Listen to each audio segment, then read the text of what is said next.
की शुरुआत होती है एक छोटे से गांव मोहन नगर की। इस कहानी का एक पात्र है ये 10 रुपए की बिरयानी बुद्धिमान बिरयानी वाला। आओ आओ भाई, लोग बिरयानी खाओ, मजेदार मसालेदार और चटपटा बिरयानी खाओ। आओ आओ आओ, बिना देर किए बिरयानी का स्वाद चखो। 10 रुपए के नाम सुनकर वहां पर लोगों की भीड़ लग जाती है और बिरयानी खाने के लिए कुछ लोग अपना हाथ बढ़ाते हैं। बिरयानी खाकर लोगों का मन ही संतुष्ट हो गया। अरे वाह भाई वाह, क्या बिरयानी का स्वाद है, मजा आ गया। अब तो मैं रोज इसी वक्त बिरयानी खाने आऊंगा। आखिर पैसे भी तो कम लग रहे हैं। कम पैसों में जब स्वादिष्ट बिरयानी खाने को मिल रहा है तो घर का खाना खाने की क्या जरूरत। वाह भाई वाह, मजा आ गया। अरे हाँ रामू, तुम ठीक बोल रहे हो। बिरयानी का स्वाद तो लाजवाब है। ऐसी बिरयानी मैंने आज तक नहीं खाई। ये लो गंगा, तुम अपने बिरयानी का पैसा। गंगा को बिरयानी का पैसा 10 रुपए मिलता है। गंगा तो चालाक था, वो गुस्से में बोलता है, अरे अरे अरे, कहाँ भाई कहाँ? ये 10 रुपए देकर कहाँ जा रहे हो? बिरयानी खूब ताव से खाए और पैसे देने की बारी आई तो 10 रुपए देकर घसकने की कोशिश कर रहे हो। चलो जल्दी से पूरा पैसा निकालो। इतना सुनते ही लोगों को तो शौक मार दिया। उन्हें समझ नहीं आ रहा था कि गंगा और पैसे क्यों मांग रहा है, जबकि बिरयानी का दाम 10 रुपए है। अरे गंगा, तुम और पैसे क्यों मांग रहे हो, जबकि तुम खुद बोर्ड पर बिरयानी का दाम 10 रुपए लिखो हो? तुम्हारा दिमाग तो खराब नहीं है? मेरा दिमाग एकदम ठीक है। ध्यान से देखो, बोर्ड पर बिरयानी का नहीं बल्कि प्लेट का दाम 10 रुपए लिखा हुआ है, और जो उस प्लेट में तुम बिरयानी खाए उसका दाम 40 रुपए है, इसलिए तुम्हें 40 रुपए और देना होगा। समझ में आया? ये सुनकर तो लोगों का माथा चकरा जाता है और उनको मजबूरन गंगा को 40 रुपए और देना पड़ता है। इस तरह गंगा लोगों को बेवकूफ बना बनाकर खूब पैसे इकट्ठा कर लेता है। एक दिन गंगा के दुकान पर एक बूढ़े व्यक्ति आते हैं। अरे बेटा, मुझे बहुत जोर की भूख लगी है। 2 दिनों से कुछ भी नहीं खाया हूँ। मुझे कुछ खिला दो बेटा, तुम्हारा बहुत उपकार होगा। और हाँ, एक भूखे इंसान का पेट भरना तो एक पुण्य का काम होता है, और ये मौका तुम्हें मिल रहा है। अरे बाबा, ये आप कैसी बातें कर रहे हो? मैं इतना पुण्य किया हूं कि आज इतना सारा पैसा कमा रहा हूं। अगर मैं पुण्य नहीं किया होता तो क्या मैं इस जगह पे खड़ा होता? आप जाओ बाबा, मुझे कोई पुण्य नहीं करना है। मेरे पास खाने का कोई सामान नहीं है। आप जाओ। और इस तरह गंगा उस लाचार बाबा को बिना कुछ खिलाए वहां से भगा देता है। बेचारा बूढ़े बाबा भी उदास होकर चले जाते हैं।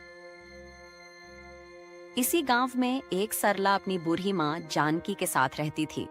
सरला एक लकड़हारे की बेटी थी, जो कि उसके पिता आज से 6 साल पहले ही उसे छोड़ के चले गए थे। बारिश के कारण ये लोग लकड़ी काटना बंद कर दिए थे। माँ, अब तो लकड़ी काटना भी बंद कर दिए है, लेकिन अब अपना रोजी रोटी कैसे चलाए?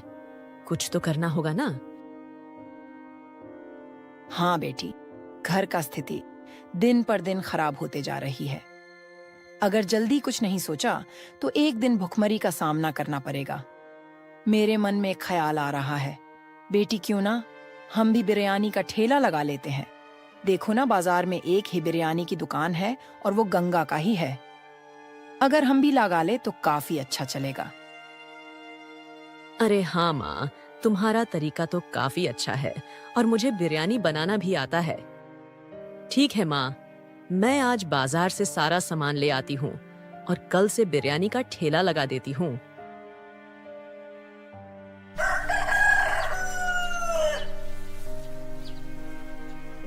अगली सुबह आज सरला बिरयानी बना लेती है और बाजार में वो भी 10 रुपए प्लेट लगा देती है। लोग वहां से गुजरने लगते हैं और सरला का बोर्ड देखकर बोलते हैं, ये देखो भाई, ये भी बोर्ड पर लिखी है 10 रुपए प्लेट, और जब एक प्लेट खा लो तब कहेगी कि 40 रुपए बिरयानी का दो। बुर्बक बनाने के लिए इन्हें हम ही मिले हैं। चलो भाई, घर चलो। अरे नहीं भाई, ऐसा नहीं है। मैं आपको बुर्बक नहीं बना रही हूँ। मैं आप सभी को बिरयानी के साथ एक प्लेट दूंगी और 10 रुपए लूंगी, इससे ज्यादा नहीं। आप खाकर तो देखो। अच्छा, ऐसा क्या? तब तो ठीक है, एक प्लेट लगा दो।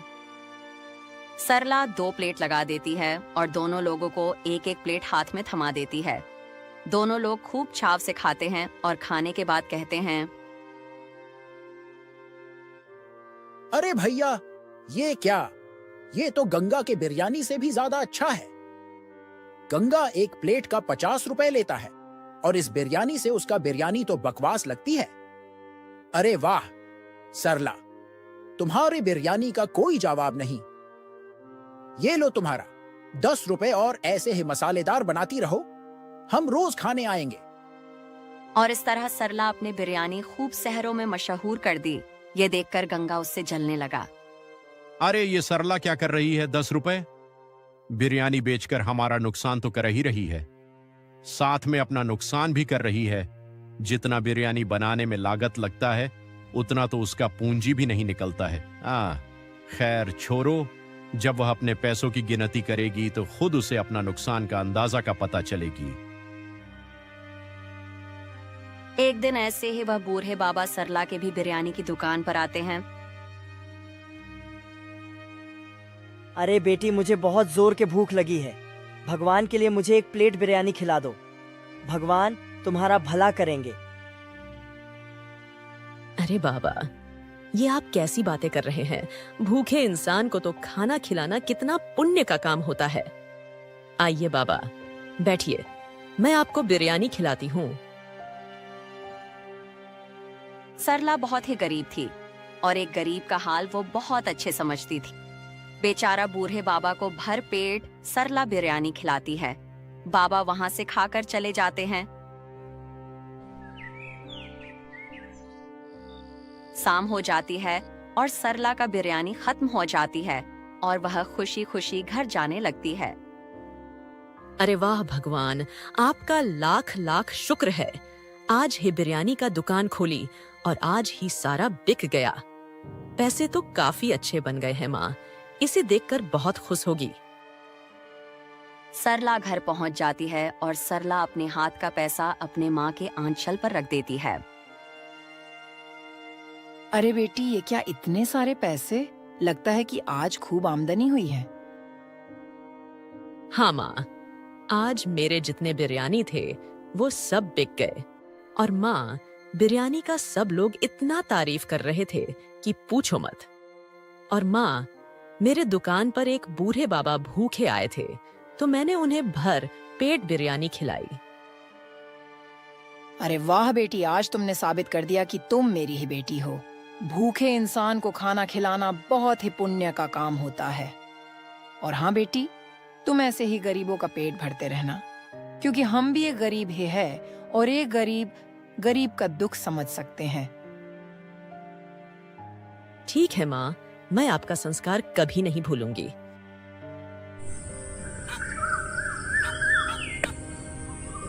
अगली सुबह कल की तरह आज भी सरला अपने बिरयानी की दुकान समय से खोल लेती है और गंगा उसे देखते ही भड़क जाता है।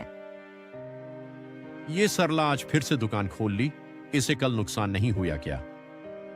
लगता है इसका खूब आमदनी हो रहा है, इसलिए ये आज फिर से बिरयानी का दुकान खोली है। गंगा बेटा, इसका तो कुछ करना होगा, नहीं तो ये सरला तुम्हें रोड पर भीख मांगने की नौबत ला देगी। सरला के दुकान पर देखते ही देखते पूरी भीड़ लग जाती है, क्योंकि गंगा से बिरयानी अच्छा और सस्ता था, इसलिए लोग सरला के ही बिरयानी खाना पसंद कर रहे थे। गंगा तो ये देखकर और बौखला जाता है। अरे बाप रे बाप, ये क्या? इतना भीड़, इतना तो मेरे दुकान पर भी कभी नहीं लगा। सरला के सस्ता बिरयानी होने के कारण इतना ज्यादा सेल हो रहा है। अब मैं क्या करूं? लगता है मुझे अब वही रास्ता अपनाना पड़ेगा। गंगा सरला के दुकान को क्या करने वाला था जिससे उसे फायदा हो। गंगा अपने हाथ में एक दवा लेता है और सरला के बिरयानी की दुकान की तरफ जाने लगता है। सरला अपने दुकान के थोड़ी दूर वहीं बूढ़े आदमी को बिरयानी खिला रही थी। सरला अपने दुकान की तरफ नहीं देखती है और गंगा छुपके से उसके बिरयानी में दवा मिला देता है और चुपचाप दबे पांव वहां से चला जाता है। मजा आ गया, मजा आ गया। अब देखते हैं सरला कैसे अपनी बिरयानी की दुकान चलाती है। जब लोग उसकी बिरयानी खाएंगे तो उनका ऐसा तबीयत खराब होगा कि वही जानेंगे। थोड़ी ही देर में सरला के दुकान पर कुछ लोग बिरयानी खाने आते हैं। सरला उन्हें बिरयानी खिलाती है। खाने के बाद वो लोग अपने घर चले जाते हैं। कुछ ही घंटों में उनके पेट में दर्द शुरू हो जाते हैं और वो लोग एक वैद्य के यहाँ अपना पेट का दर्द दिखाने लगता है। और उस वक्त जितने लोग वहां पर बिरयानी खाए उन सभी को पेट दर्द होने लगा और वो भी इसी वैद्य के पास अपना दर्द दिखाने आ गए। अरे भाई, हम सभी को एक साथ पेट में दर्द कैसे हो गई?